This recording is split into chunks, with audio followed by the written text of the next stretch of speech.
नमस्ते दोस्तों, एक बार फिर से आप सभी का हमारे चैनल में बहुत बहुत स्वागत है। तो चलिए आज की वीडियो शुरू करते हैं। अगर हमारी रेसिपी आपको पसंद आती है तो प्लीज़ एक लाइक भी ज़रूर कर दें। आज हम आपके लिए बिल्कुल अलग तरह की कचौरी की रेसिपी लेके आए हैं। ऐसी कचौरी आपने पहले कभी नहीं खाई होगी और ना ही ये कहीं मिलने वाली है। इस कचौरी को आपको खाने के लिए खुद ही मेहनत करनी पड़ेगी और बनानी पड़ेगी। तो चलिए देख लेते हैं ये सुपर टेस्टी कचौरी को हमने किस तरह से बनाकर तैयार किया है। और यहाँ पर देखिए ये कितना खस्ता बनकर तैयार हुआ है। वीडियो को बिना स्किप किए हुए लास्ट तक ज़रूर देखिएगा, तभी आपकी कचौरी इस तरह से बन पाएगी। इस टेस्टी कचौरी को बनाने के लिए हमने यहाँ पर गेहूं का आटा लिया है। 2 कप गेहूं का आटा लेना है। आप इसे मैदे में भी बना सकते हैं, पर गेहूं के आटे से बनाएंगे तो काफ़ी ये हेल्दी होता है। अब यहाँ पर हम 1 छोटा चम्मच अजवाइन ले लिए हैं। अजवाइन को हाथों से रगड़ कर डाल दीजिए। और अब इसमें हम डाल देते हैं 1 चम्मच भर के चिली फ्लेक्स। आपके पास चिली फ्लेक्स नहीं है तो आप लाल मिर्ची का पाउडर भी डाल सकते हैं। और देखिए ये छोटा चम्मच है, बहुत ही छोटे चम्मच से हम सब कुछ डाल रहे हैं। अब यहाँ पर हम 1/4 छोटा चम्मच नमक डाल दिए हैं और 1 चम्मच भर के आप देसी घी डाल दीजिए। तो घी को आप अपने आटे के हिसाब से डालिएगा। अगर आटा ज़्यादा है आपका तो घी भी ज़्यादा डालना होगा, तभी आपकी कचौरियाँ खस्ता बनकर तैयार होगी। तो अब हाथों से सारी चीज़ों को अच्छे से रगड़ते हुए लगभग 1 से 1.5 मिनट आपको मिलाना है। इस तरह से जब आप आटा को मसलते हुए मिलाओगे तो घी अच्छे से मिल जाएगा, तभी आपकी कचौरियाँ खस्ता बनकर तैयार होगी। तो हमने कैमरा ऑफ करके अच्छे से इसे मिला लिया था। अब थोड़ा थोड़ा पानी डालते हुए आटा को अच्छे से गूंदकर तैयार कर लेना है। एक बार में ज़्यादा पानी मत डालिएगा, थोड़ा थोड़ा पानी डालते हुए। और देखिए यहाँ पर हमने सॉफ्ट डो तैयार कर लिया है। तो इसी तरह से आप भी कीजिएगा। तो कचौरी के लिए ज़्यादा सख्त आटा मत लगाइएगा आप। अब इसे ढककर 10 मिनट के लिए रख दीजिए ताकि ये अच्छे से सेट हो जाए। जब तक हमारा आटा कचौरी बनाने के लिए सेट हो रहा है तब तक हम यहाँ पर उसकी स्टफिंग बना लेते हैं। तो उसके लिए 2 चम्मच हमने यहाँ पर तेल डाल दिया है और तेल को बहुत ही अच्छे से गर्म कर लीजिए। इसके बाद आधा छोटा चम्मच जीरा, आधा छोटा चम्मच यहाँ पर हमने सौंफ डाल दिया है। दोनों को बहुत ही अच्छे से भून जाने दीजिए। जब जीरा और सौंफ भून जाए तो इसमें 10 से 12 करी के पत्ते को डाल देना है। और अब हमने गैस का फ्लेम भी लो कर दिया है। धीमी आंच पर इनको कुछ देर भून लीजिए। जब जीरा, सौंफ और करी पत्ता भुन जाए तब इसमें हमें प्याज डालना है। हमने यहाँ पर 3 बड़े साइज़ का प्याज लिया था और देखिए इस तरह से बारीक टुकड़ों में काट लिया है। अब गैस का फ्लेम फिर से तेज़ कर दीजिए और तेज़ आंच पर प्याज को लगातार चलाते हुए आपको 2 मिनट पहले भून लेना है। तो देखिए इस तरह से आप चलाते रहिएगा, तेज़ आंच है। अगर आप छोड़ देंगे तो प्याज जल भी सकते हैं। कुछ देर बाद देखिए जब प्याज इस तरह से हो जाए तब इसमें हमें सूखे मसाले डालने हैं। तो गैस का फ्लेम बिल्कुल लो कर दीजिए आप।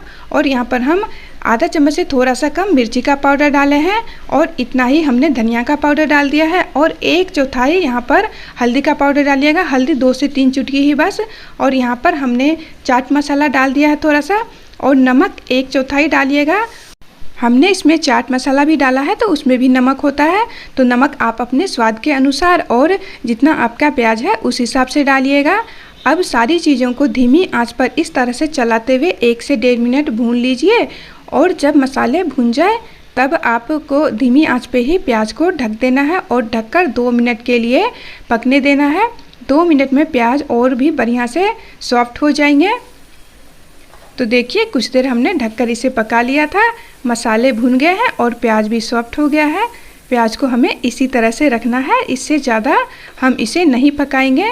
तो अब गैस का फ्लेम बंद कर दीजिए और प्याज को किसी बर्तन में निकाल कर और पूरी तरह से इसे ठंडा होने दीजिए। जब ये पूरी तरह से ठंडा हो जाएगा तब हम आगे का प्रोसेस करेंगे। तो जब तक हमारे प्याज ठंडे हो रहे हैं तब तक हम यहाँ पर थोड़ा सा नमकीन ले लिए हैं। आप कोई सा भी नमकीन ले सकते हैं जो आपको पसंद है। तो अब इसे हम एक मिक्सी के जार में डाल देते हैं और मिक्सी को आपको थोड़ा रोक रोक के चलाना है और इसको बस हल्का सा हमें दरदरा करके पीस लेना है। ज़्यादा बारीक पाउडर मत बनाइएगा। और प्याज को जो हमने भून के रखा है ये देखिए पूरी तरह से ठंडा हो गया है। तो अब इसमें हम जो नमकीन को पीस के रखे हैं वो इसमें डाल देते हैं। तो आप अपने पसंद के हिसाब से जो नमकीन आपको पसंद है वो आप ले सकते हैं इस कचौरी के लिए। अब इन दोनों को बढ़िया से मिक्स कर लेना है। और हमारी कचौरी जो थी वो ठीक ठाक तीखी थी। अगर आप काफ़ी ज़्यादा तीखा कचौरी खाना पसंद करते हैं तो इसी वक्त इसमें 2 से 3 हरी मिर्ची बारीक काट कर मिक्स कर लीजिए। और यदि आप बच्चों के लिए बना रहे हैं या फिर कम तीखा पसंद करते हैं तो इसी तरह से रहने दीजिए। तो देखिए हमारा स्टफिंग भी बनकर तैयार हो गया है। तो अब हम आटा को देख लेते हैं। तो लगभग 10 से 15 मिनट इसे रेस्ट करते हुए हो गया है। तो अब हाथों से इसे अच्छे से मिला लीजिए एक बार इस तरह से। तो इसमें अभी तेल घी कुछ भी नहीं लगाना है, इसी तरह से आपको इसको मिला लेना है ताकि ये अच्छे से और सॉफ्ट हो जाए। तो इस तरह से हमने इसे मिला लिया है। और अब ले लीजिए थोड़ा सा सूखा आटा, क्योंकि ये नरम है तो हाथों में चिपकेंगे। अब छोटी रोटी के बराबर थोड़ा सा आटा ले लीजिए और एक गोल पेड़ा बना लीजिए इस तरह से। और इसमें अब अच्छे से सूखा आटा इस तरह से लपेट दीजिए और इसको अब कटोरी की जैसा बना लेना है ताकि इसमें हम स्टफिंग को भर सकें। तो जो भी इसमें एक्स्ट्रा सूखा आटा लगा हुआ है उस सबको आपको झाड़ देना है। और देखिए अंगूठे से दबाते हुए आपको इसको इस तरह से फैलाकर बड़ा कर लेना है। तो बीच में ज़्यादा पतला नहीं करना है, किनारों से दबाकर आपको इसको फैलाना है। और यहाँ पर देखिए ये जो स्टफिंग तैयार किया है इसे आप अपने हिसाब से कम ज़्यादा जैसा आपको पसंद है भर लीजिए। तो यहाँ पर हम 1 से 1.5 चम्मच इसमें डाल रहे हैं। अब हाथों से अच्छे से इसको इस तरह से सेट कर लीजिए ताकि ये बाहर ना निकले। और हमारी कचौरी जब तले तो वो फटे ना, तो इसलिए आपको इस तरह से दबा देना है और किनारों को पकड़कर एकदम बंद कर दीजिए। तो जैसे नॉर्मल कचौरी बनाते हैं बस उसी तरह से इसको आप बंद कर लीजिए। और आगे का जो ये एक्स्ट्रा आटा है उसे आपको निकाल देना है और अच्छे से देखिए इस तरह से दबा दीजिए ताकि स्टफिंग जो है वो हर तरफ अच्छे से फैल जाए। और थोड़ा सा इस तरह से दबा के इसको कर लीजिए ताकि ये कचौरी जो है वो काफ़ी मोटा ना बने, पतला और इसके ऊपर वाली परतें सॉफ्ट रहे। तो यहाँ पर देखिए इसी तरह से हमने सभी को बनाकर तैयार कर लिया है।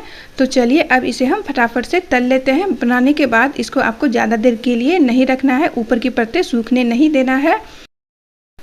कचौरी को तलने के लिए गैस पर एक कढ़ाई को रखकर गरम कर लिया है और उसमें हमने तेल भी डाल दिया है। तेल को भी हमने अच्छे से गरम कर लिया है।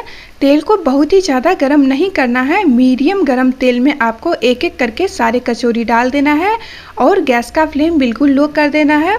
धीमी आंच पर कचौरी को आपको 2 मिनट इसी तरह से पकने देना है। जब कचौरी फूलकर खुद ही ऊपर आ जाए इस तरह से, तब आपको इसे पलटना है। इससे पहले आपको इसे नहीं पलटना है और पलटने के बाद भी इसे धीमी आंच पे ही पकने देना है।